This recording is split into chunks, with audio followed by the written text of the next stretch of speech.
How to remove background noise and keyboard sound in OBS.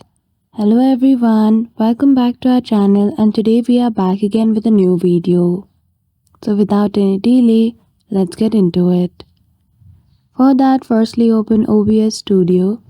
Once you do, in Control panel, you will simply see the option of Settings. Simply click on it. Once you do, another menu will appear.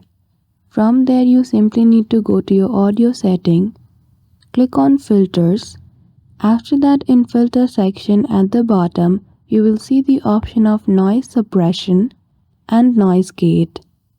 Simply enable both these features and then you're good to go. So that's it.